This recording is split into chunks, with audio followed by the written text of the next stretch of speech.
अस्सलाम वालेकुम dear students, उम्मीद है आप खैर खैरियत से होंगे। आज हम एक नए टॉपिक को डिस्कस करने लगे हैं। रेस्पिरेटरी डिसऑर्डर का है जो दूसरा हमारे पास रेस्पिरेटरी डिसऑर्डर 10th बायोलॉजी का एम्फीसीमा है। ठीक है, आज हमने इसको डिस्कस करना है। देखिए डियर स्टूडेंट्स, दूसरा रेस्पिरेटरी डिसऑर्डर एम्फीसीमा है। मैंने आपको बताया था कि इससे पीछे जो हमने पढ़ा था ब्रोंकाइटिस, वो क्या था? रेस्पिरेटरी डिसऑर्डर किसके अंदर मतलब इन्फ्लेमेशन होती थी? ब्रोंकाई के अंदर। उसके नाम से ही शो हो रहा था कि ये जो रेस्पिरेटरी डिसऑर्डर है ये ब्रोंकाइटिस के अंदर होगा। ठीक है, जो आज हम एम्फीसीमा पढ़ रहे हैं, ये रेस्पिरेटरी डिसऑर्डर जो है ये रिलेट करता है एल्वियोलाई के साथ, लंग्स की एल्वियोलाई के साथ। मतलब जो भी काम बिगड़ेगा, जो प्रॉब्लम क्रिएट होगा, जो डिजीज आएगी, वो कहां पर आएगी? एम्फीसीमा में, एल्वियोलाई के अंदर। सबसे पहले तो मैं आपको ये बता देता हूं, उसके बाद हम पॉइंट्स डिस्कस करते हैं कि एम्फीसीमा के अंदर होता क्या है। ठीक है, लेकिन मैंने दो एल्वियोलाई की स्ट्रक्चर्स बनाई है। एक हमारे पास ये एल्वियोलाई है। डियर स्टूडेंट्स, आप देख सकते हैं कि मैंने इसके ऊपर लिखा है कि दिस इज हेल्दी। ये हमारे पास एल्वियोलाई क्या है? हेल्दी है। मतलब ये बिल्कुल ठीक है, एक हेल्दी पर्सन की एल्वियोलाई हमने क्या की, यहाँ पे ड्रॉ की। और दूसरी हमारे पास एक और एल्वियोलाई है जिसके ऊपर मैंने क्या वर्ड लिखा है? अफेक्टेड। मतलब ये किसी अफेक्टेड पर्सन की एल्वियोलाई की पिक हमने यहाँ पे क्या की? ड्रॉ की। अब डियर स्टूडेंट्स, आप इन दोनों में फर्क देख सकते हो कि यहाँ पर प्रॉपर दायरे हैं। देखिए, मैं कहता हूँ कि ये एक पैच हो गया एल्वियोलाई का, दूसरा, तीसरा, फोर्थ, फिफ्थ और ये 6। लेकिन यहाँ पर हमें प्रॉपर पैचेस नजर नहीं आ रहे, हमें एक बड़ा सा ही दायरा नजर आ रहा है। ठीक है, छोटे छोटे दायरे नजर नहीं आ रहे। तो डियर स्टूडेंट्स, यहाँ पे हुआ क्या है? एम्फीसीमा के अंदर क्या होता है कि ये जो एल्वियोलाई की वॉल्स है ना, दीवारें, ये टूट जाती हैं। एल्वियोलाई की दीवारें क्या हो जाएंगी? ये वॉल्स जो हैं आपस में, मिसाल के तौर पर ये एक एल्वियोलाई, ये एक पूरा एल्वियोलाई का गुच्छा है, क्लस्टर ऑफ एल्वियोलाई है, इधर सैक्स है। तो इन सैक्स की जो बाउंड्रीज है वो क्या हो जाती हैं? टूट जाती हैं। जिसकी वजह से देखिए यहाँ पर, अब देखें सारी की सारी बाउंड्रीज टूट गई हैं और ये मुकम्मल एक कंप्लीट दायरा बन चुका है।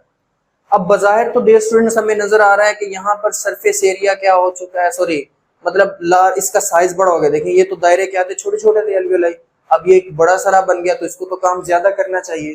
तो हमेशा याद रखें कि एम्फीसीमा के अंदर बेशक लार्जर सैक्स तो हो जाती है, सैक्स क्या हो जाएंगी? बड़ी हो जाएंगी, लेकिन सरफेस एरिया क्या हो जाता है? कम हो जाता है। इसकी एग्जांपल इस तरीके से है कि देखें डियर स्टूडेंट्स, इधर इस एल्वियोलाई के अंदर मतलब मैं कहता हूं कि यहाँ पर 6 बंदे काम कर रहे हैं और इधर एक बंदा काम कर रहा है। तो जाहिर सी बात है, जहां पर 6 बंदे काम कर रहे हैं वो काम को जल्दी भी करवाएंगे और अच्छे तरीके से सफाई के साथ होगा। ठीक है, और जहां पे एक बंदा काम कर रहा है तो जाहिर सी बात है देर में भी होगा और इतनी सफाई के साथ काम नहीं होगा, वो थक भी सकता है।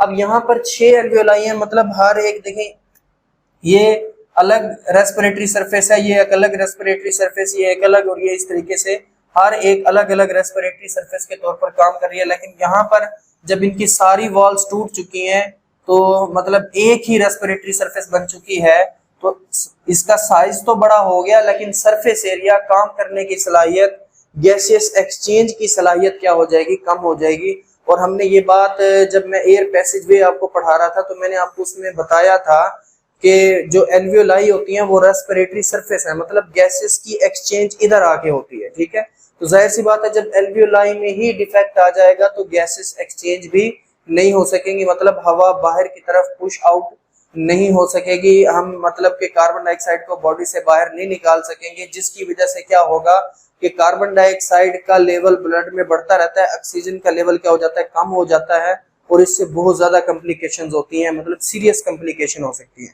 और डियर स्टूडेंट्स, जब तक एम्फीसीमा की सिम्टम्स शो होगी ना, उस वक्त तक वो लड़का है, लड़की है, मर्द है, ये औरत है, उसका 50 to 70% लंग्स क्या हो चुका होता है? लंग्स टिश्यूज डैमेज हो चुके होते हैं, मतलब ऑक्सीजन लेवल भी ब्लड के अंदर बहुत ज्यादा कम हो चुका होता है। तो ये मैंने आपको सारी रीजंस बता दी। अब जरा हम इन पॉइंट्स को पढ़ लेते हैं कि सबसे पहले मैंने आपको बताया कि destruction of walls of alveoli, अगर एल्वियोलाई की वॉल्स क्या हो जाए एम्फीसीमा में, डिस्ट्रक्ट हो जाए, तबाह हो जाए, तो लार्जर सैक्स तो बन जाएंगी, लेकिन उनका सरफेस एरिया क्या हो जाएगा?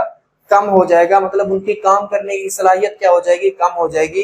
and lungs does not come back to original shape after exhalation।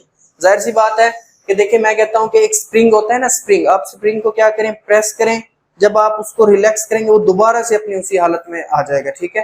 तो ये भी देखें एक किस्म का यहाँ पे एक स्प्रिंग है। देखिए जब मैंने क्या किया, कंट्रैक्ट किया, इनहेल किया, फिर रिलैक्स किया, तो मतलब ये वापस एल्वियोलाई अपनी उसी शेप में नहीं आ सकती, क्योंकि देखिए ये सारी की सारी एल्वियोलाई तो क्या हो चुकी है, इनकी वॉल डिस्ट्रक्ट हो चुकी होती है, तो लंग्स अपनी प्रॉपर शेप में नहीं आ सकता एक्सहेलेशन के बाद, एयर ट्रैप्ड इन। जाहिर सी बात है जब लंग्स अपनी असल शेप में नहीं आ रहा तो हवा अंदर ही क्या रह फंस जाती है, बाहर की तरफ नहीं निकल सकती, और जब अंदर ही हवा रहेगी तो उसमें कार्बन डाइऑक्साइड की मिकदार ज्यादा होगी, तो ऑक्सीजन लेवल ब्लड में क्या हो जाता है, ड्रॉप कर जाता है, और जिसकी वजह से बहुत ज्यादा सीरियस कॉम्प्लिकेशंस आती हैं। लास्ट में पेशेंट अपना लंग्स का 50 से 70% लंग्स का जो टिश्यूज का जो पोर्शन है वो क्या हो चुका होता है, लॉस्ट कर चुका होता है, जब तक एम्फीसीमा की सिम्टम्स अपीयर होती हैं।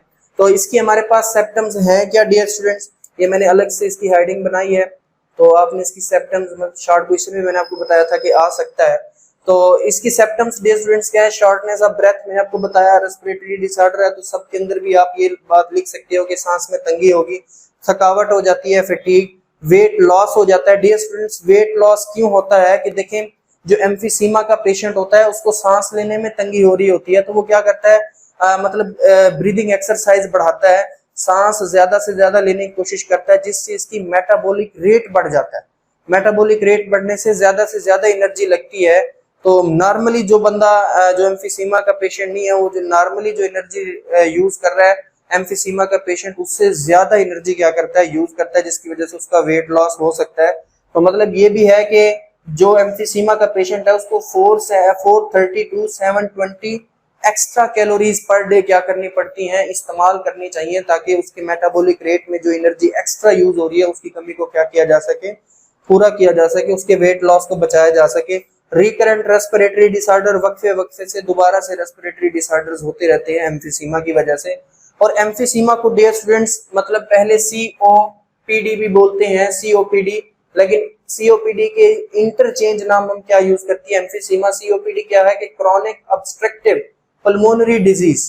पल्मोनरी डिजीज मतलब कि रेस्पिरेटरी पैसेज वे के अंदर, एल्वियोलाई के अंदर अगर क्रॉनिक ऑब्स्ट्रक्शन हो जाए, गैसेस एक्सचेंज ना हो रही हो, तो जाहिर सी बात है इतना हिस्सा लंग्स का डिस्ट्रॉय हो चुका है, तो क्रॉनिक ऑब्स्ट्रक्शन हो चुकी होती है, इसलिए हम इसको COPD या फिर एम्फीसीमा भी बोलते हैं। तो ये हमारे पास सारा का सारा ऑल अबाउट एम्फीसीमा था, ठीक है। नेक्स्ट हमारे पास रेस्पिरेटरी डिसऑर्डर है जिसको हम क्या बोलते हैं, निमोनिया। दरअसल डियर स्टूडेंट्स होता क्या है कि जब एम्फीसीमा में निमोनिया है, क्या pneumonia is the infection of lungs, ठीक है। इसी तरह हमने ब्रोंकाइटिस में भी पढ़ा था कि वहां पे म्यूकस रिलीज होता है, ठीक है, और यहाँ पर भी हम पढ़ेंगे वीजिंग की आवाज आती थी ब्रोंकाइटिस के अंदर सिम्टम्स में। इसी तरह हम निमोनिया में भी देखेंगे कि यहाँ पर भी म्यूकस क्या होगा, फ्लूइड भरेगा, म्यूकस रिलीज होगा, स्पुटम पैदा होता है, ठीक है। तो सबसे पहले मतलब निमोनिया क्या है, is the infection of lungs. Infection viral भी हो सकता है, बैक्टीरियल भी हो सकता है, ठीक है। जब भी कोई वायरस या बैक्टीरिया का मतलब के इन्वियन हो, हमला हो, तो हम उसको इन्फेक्शन बोलते हैं। और इन्फ्लेमेशन मैंने आपको बताया था, इन्फ्लेमेशन में क्या होता है कि दरअसल ये मतलब इम्यून सिस्टम ही है हमारा। इन्फ्लेमेशन मतलब पस वहां पर भर जाना, फ्लूइड भर जाना, ताकि उस माइक्रो ऑर्गेनिज्म को क्या कर सके, किल कर सके। तो इन्फेक्शन ऑफ लंग्स है। अगर एक फेफड़ा इफेक्ट हो रहा है तो उसको हम बोलेंगे निमोनिया। अगर दोनों ही लंग्स इफेक्ट हो रहे हैं तो उसको हम क्या बोलते हैं, डबल निमोनिया। फिर इसकी मैंने काजेस की अलग से हेडिंग बनाई कि निमोनिया की काजेस क्या हो सकती हैं।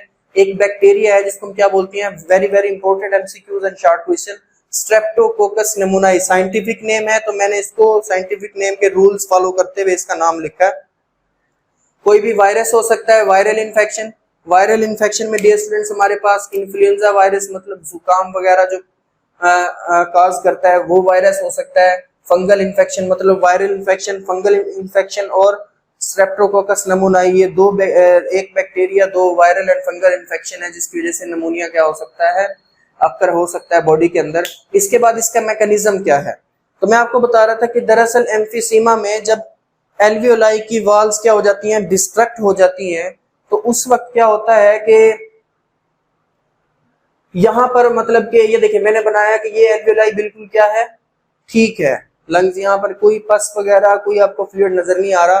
लेकिन इस स्ट्रक्चर में देखें कि देखें ये सारे की सारी वॉल्स क्या हो चुकी हैं, डिस्ट्रक्ट हो चुकी हैं। जब एम्फीसीमा हो जाता है उसके बाद फिर क्या होता है, नमूनिया होता है। मतलब ये सारी की सारी डिस्ट्रक्ट जो वॉल्स हैं वो सारी की सारी फ्लूइड और पस से भर जाती है। किस तरह कि जब भी कॉजेक्टिव एजेंट्स, जो कॉजेक्टिव ऑर्गेनिजम्स होते हैं जो नमूनिया का बायस बनते हैं, वो जब इंटर होते हैं लंग टिश्यूज के अंदर, वो लंग टिश्यूज को क्या करना शुरू कर देते हैं, ब्रेक करना शुरू कर देते हैं। और जो एल्वियोलाई एम्फीसीमा की वजह से डिस्ट्रक्ट हुई होती हैं उस एरिया में क्या कर देते हैं, फ्लूइड और पस को क्या कर देते हैं, सारे के सारे को भर देते हैं। तो मतलब कि फिर इसकी सेप्टम्स हमारे पास क्या आएंगे, मैकेनिज्म आपने देख लिया। सेप्टम्स में हमारे पास